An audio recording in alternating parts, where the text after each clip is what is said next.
अप्रैल आज से 5 मई 2024 तक का समय तुला राशि वालों के लिए कैसा होने वाला है। राधे राधे, मैं हूँ नीलू चौधरी, ग्रहों की माया में आपका स्वागत है। आज मैं बात करूंगी 7 दिनों के तुला राशि वालों के राशिफल के बारे में। इन 7 दिनों में ग्रहों का किस तरह परिवर्तन होगा, कौन सा ग्रह परिवर्तन करेगा और ग्रहों का क्या प्रभाव आपकी लाइफ पे रहने वाला है।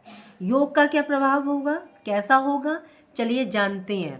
अगर आप चैनल पर नए हैं तो चैनल को सब्सक्राइब कर लीजिए। 1 मई इस दिन गुरु का राशि परिवर्तन है जो सबसे अहम है, क्योंकि गुरु एक वर्ष में एक बार राशि बदलते हैं। और अभी जो गुरु का गोचर होगा ये होगा आपके अष्टम भाव में, वृषभ राशि में। इसके बाद 3 मई को गुरु अस्त भी हो जाएंगे। जब भी कोई ग्रह सूर्य के ज़्यादा नज़दीक होता है, सूर्य के प्रकाश में होता है, तो प्रकाशहीन हो जाता है, यानी कि अस्त हो जाता है। तो कुछ समय के लिए अस्त रहेंगे, उसके बाद उदय हो जाएंगे। और बाकी ग्रह देखें तो आपके पंचम भाव में शनि विराजमान है, छठे भाव में मंगल, राहु और बुध बैठे हुए हैं, सप्तम भाव में उच्च के सूर्य और शुक्र बैठे हुए हैं, और आपके 12वें भाव में यहाँ केतु बैठे हुए हैं। चलिए जानते हैं ग्रहों की स्थिति आपके जीवन में कैसे होने वाली है इन 7 दिनों। तुला राशि के लोगों के लिए अगर मैं बात करूं तो आपको अपने जो पिछले हफ्ते कामकाज में कुछ ज़्यादा आपके ऊपर काम का दबाव था, बड़ा बोझिल कामकाज चल रहा था, थकाने वाला चल रहा था, तो इस समय आपके लिए स्थितियां जो हैं वो ठीक होने वाली हैं। एक चीज़ ज़रूर ध्यान रखें कि चीज़ों को ना थोड़ा सा सतर्कता से रखें। आप कहीं से कैश निकाल कर लाते हैं तो उनको ध्यान से रखें। कहीं पेपर वगैरह आपने कोई आपके बड़े इंपॉर्टेंट पेपर हैं उनको ध्यान से रखें। उनको आपको इस सप्ताह में ज़्यादा ध्यान रखने की आवश्यकता होगी। अपने घर की हर एक जिम्मेदारियों को आप बखूबी निभा पाएंगे। और जो सप्ताह की शुरुआत होने वाली है आपके लिए काफ़ी एनर्जी के साथ भी होगी। अपनी एनर्जी को बड़े अच्छे कामों में आप लगाएंगे। आप कुछ नई चीज़ें भी सीखना चाहते हैं, नई चीज़ें सीखने की तरफ भी रहेंगे। दूसरों की नज़र से चीज़ों को देखने की भी कोशिश करें। इन चीज़ों पर भी विचार आपको ज़रूर करना चाहिए, ताकि आप अपना जो तालमेल है वो लोगों के साथ बिठा सकें। ऐसा नहीं सिर्फ अपने ही नज़रिए को आप सीधा रखें, दूसरा क्या सोच रहा है, उसका नज़रिया क्या है, उसके विचार क्या हैं, उस चीज़ को भी ज़रूर देखें। ऑफिस में आपका अपने सहकर्मियों के साथ आप थोड़ा सा बीच बीच में ऐसा हो सकता है कि आप बॉन्डिंग है वो अच्छी ना हो, तो अक्सर क्या हो बातचीत में बहस हो जाए या बातचीत ही बहस में तब्दील हो जाए, ऐसा हो सकता है। तो हर एक दृष्टिकोण को समझना है। संतुष्ट देखिए हर किसी को आप नहीं कर सकते, लेकिन फिर भी एक बैलेंस बनाकर चलना है। जो व्यापारी हैं इस राशि के, वो इस समय अपने कुछ योजनाओं पर काम करेंगे। कुछ कमी है उनको देखेंगे, उन कमियों को दूर कर पाएंगे। व्यापार तो आपका आगे बढ़ेगा ही। तो व्यापार के मामले में तो कहूँगी ये चीज़ें अच्छी रहने वाली हैं तुला राशि के लोगों के लिए। अब ये जो गुरु का गोचर होगा जो कि 1 मई को होगा, तो देखिए गुरु का गोचर आपके अष्टम भाव में है।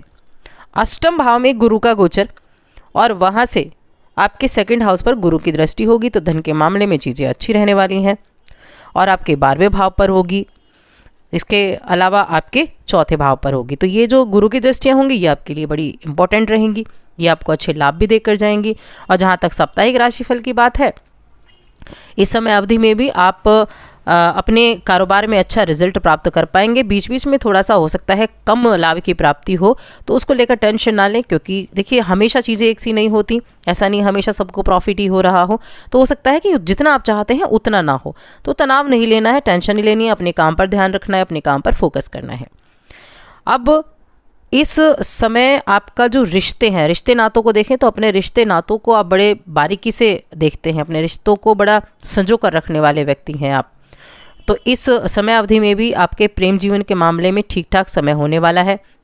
आपके जो वैवाहिक जीवन है, आपका जो रिलेशंस हैं वो ठीक रहेंगे। स्टूडेंट्स को थोड़ा सा यहाँ इस सप्ताह में ज़्यादा मेहनत करनी पड़ेगी, ज़्यादा आपको फोकस अपना बढ़ाना पड़ेगा, तभी जाकर आपको अच्छे रिजल्ट भी मिल पाएंगे। और सप्ताह के जो अंतिम दिन होंगे ना, उसमें आपकी लव लाइफ थोड़ी सी चैलेंजिंग हो सकती है। सभी के लिए नहीं है, लेकिन थोड़ी सी चैलेंजिंग हो सकती है। जॉब करने वाले लोग हैं उनके लिए आर्थिक स्थिति मजबूत दिखाई दे रही है। और इस सप्ताह की शुरुआत में कुछ ऐसा योग भी है कि आप यात्रा पर जा सकते हैं, कुछ ना कुछ यात्रा का योग भी बनेगा। सप्ताह का मध्य समय जो होगा वो परिवार के साथ बिताने के लिए बहुत अच्छा रहेगा। अपनी जैसे कहते हैं ना कि फैमिली लाइफ जी, वैसा फैमिली के साथ तो हमेशा रहते हैं, जो नहीं रहते हैं उनके लिए रहने का मौका भी मिलेगा, तो फैमिली लाइफ बड़ी इम्प्रूव होगी, बड़ा अच्छा रहेगा। तो इस सप्ताह में कुछ चीज़ें बड़ी आपके लिए अनोखी भी कह सकते हैं, अनोखी भी आपके लिए रहने वाली हैं। किसी भी रिश्ते नाते में आप कोई ऐसा वादा ना करें जिसे आप पूरा ना कर पाएँ, क्योंकि फिर वो परेशानी की सबब बन जाता है। लव लाइफ को बेहतर बनाने के लिए अपने पार्टनर की फीलिंग्स को हर्ट करने से बचें, चाहे फीमेल हैं मेल हैं, तो एक दूसरे पर आपको बस विश्वास करना है। एक दूसरे के बीच में किसी भी तरह की जो एक नाराज़गी होती है या चीज़ों को लेकर मतभेद होता है, उसको ना पनपने दें, उनको ठीक करते हुए चलेंगे तो अपने निजी रिश्ते को अच्छा रखेंगे।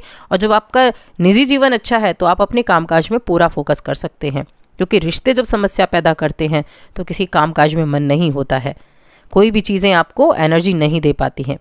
तो इसलिए अपने आप को फिट रखने के लिए, अपने करियर को फिट रखने के लिए आपको अपने रिश्तों को फिट रखने की आवश्यकता है।